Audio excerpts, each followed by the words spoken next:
Welcome to BamfordRose and another question of the week. This week the question is it worth it? A DB7, should I, shouldn't I?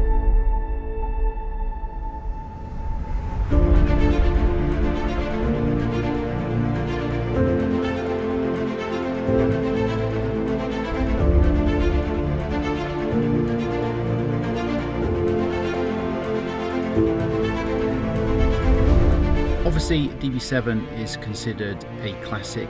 It's not a Gaydon era car. It was hand-built at Bloxham, Aston's factory in the mid-90s. But the question of getting into the seat of a DB7 often comes up now, perhaps because the V8 and DB9 are dropping down in price and it opens the market up to a lot more buyers.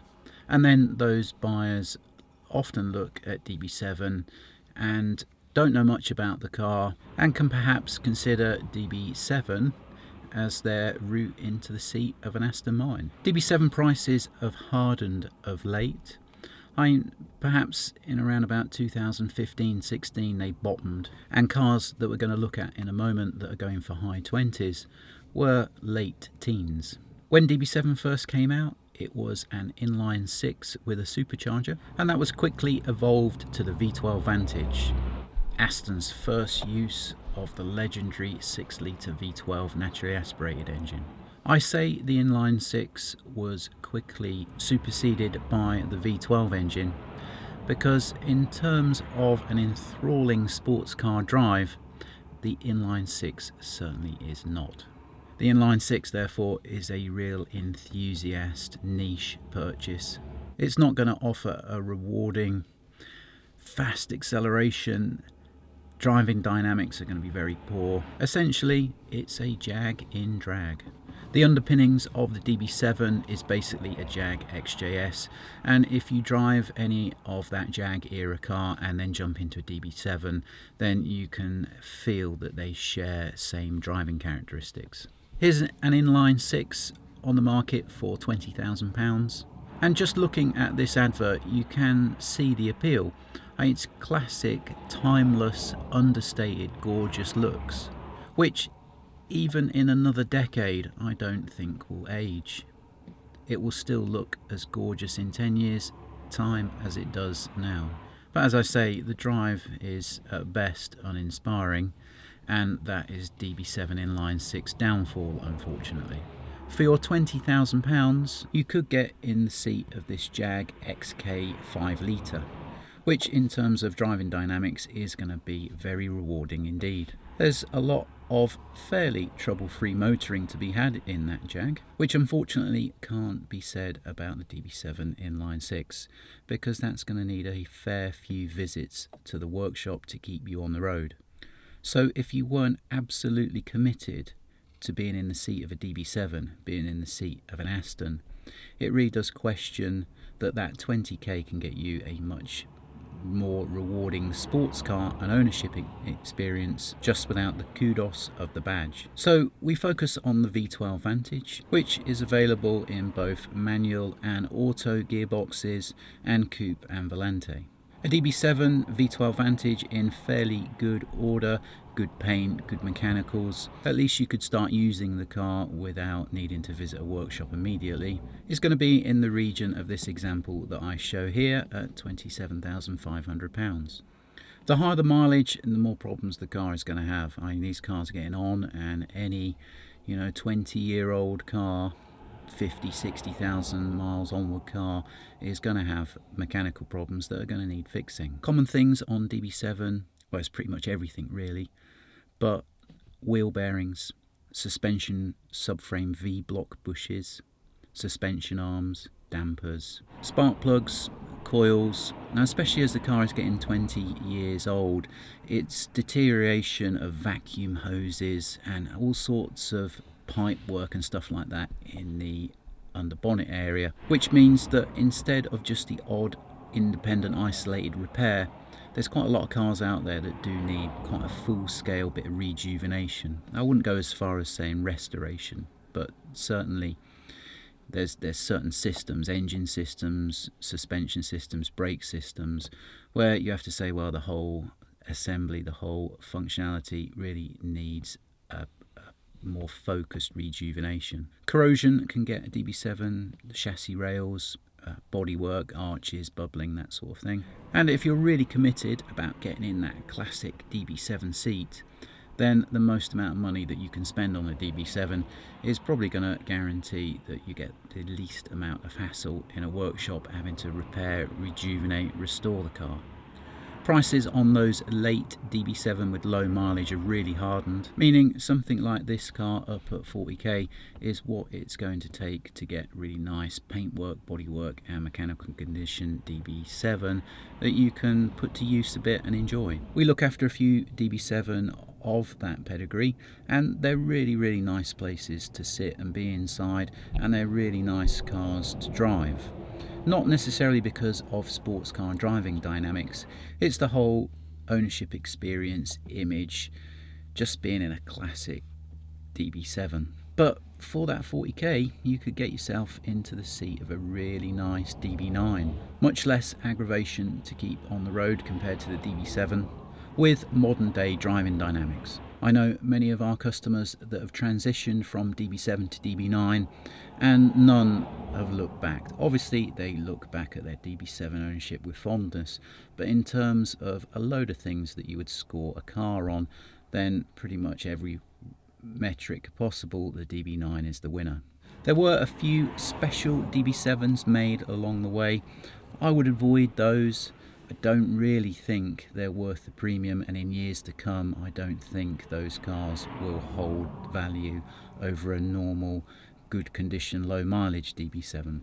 Take this Alfred Dunhill DB7 special up at a whopping 40k.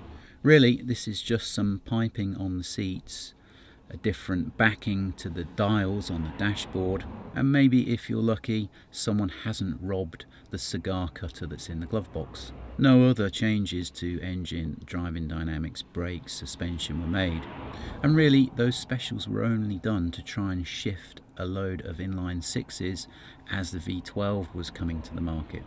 So 40k for the green V12 Vantage, or 40k for your inline 6 Dunhill special. I know which one I'll be buying. No doubt part of wanting to go for a DB7 is because you want that heritage experience that a DB9 doesn't give you, and I get that. But look at what else is out there, and look at this Virage for £37,000. Arguably the Virage would tick the heritage box better than the DB7, and if it's been well looked after, I think the Virage would be less of a hassle to keep on the road in terms of garage costs. But it's very hard to knock the DB7. It was, after all, the car that saved the company. It's the car that put the company on the map since the Ford acquisition a few years earlier. It led to the Vanquish, and DB7 and Vanquish led to Gaydon starting the V8 Vantage and DB9. So if you are certain that the seat of a DB7 is for you, my advice is to buy the newest model you could, the lowest mileage example you could. If that meant that the sale value was high 30s leading into the 40s, that's a much better car to buy than a car mid 20s with high mileage, which is inevitably going to need more than 15k spending on it to fettle it into a usable state. And that's the thing with DB7, they're not used that much compared to the modern era Astons. So do your research at purchase.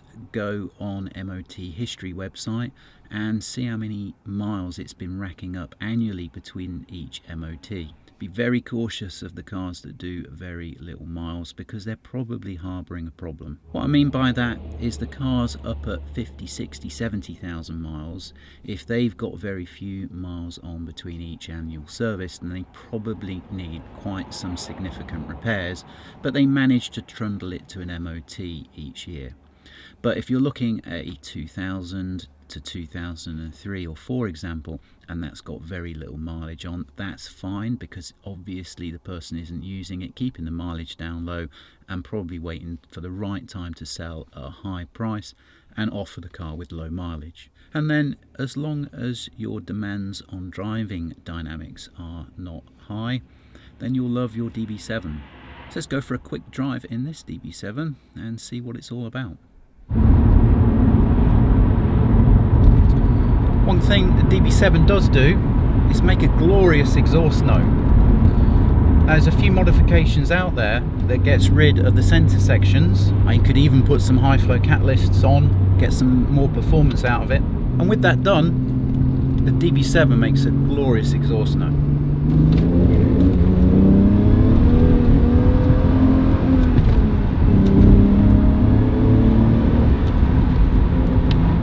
Even loses traction a bit.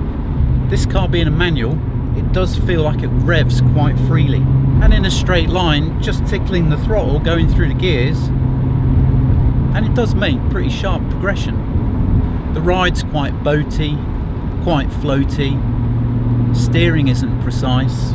Turning in at high speed just takes a little confidence in that eventually it will tip into the corner. Brake pedal feels a bit dull, feels a bit wooden, which is why I say that if driving dynamics and performance was important to you, then that 20k Jag is going to deliver that.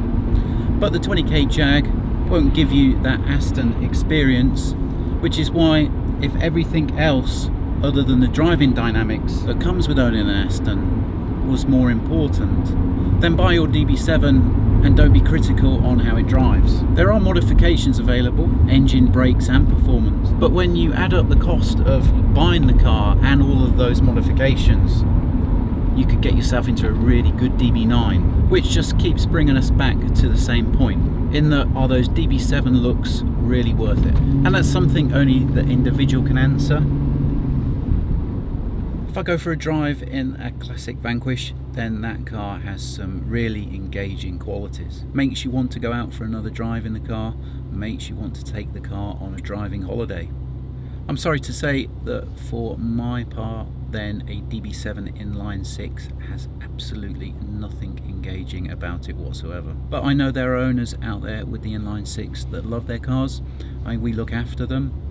It's just that if you were looking at the Aston brand for the first time and you were seeing that the entry to a DB7 inline 6 was a possibility, then you just really need to check out that car is for you. If the car is for you, then you'll love it, and that's fine. The V12 Vantage DB7 offers a much more rewarding drive, but even so, it's nowhere near close the driving dynamics of a DB9. But as I've said before, if the driving dynamics were slightly unimportant to you, then no doubt you will love your DB7 for the classic car that it is. For those of you new to the Aston world, I hope that offered a bit of an insight into DB7, and would love to hear your comments on DB7, whether as an owner or prospective owner. As ever, it really helps us if you can like, comment and subscribe to our channel, and we'll see you on the next question of the week.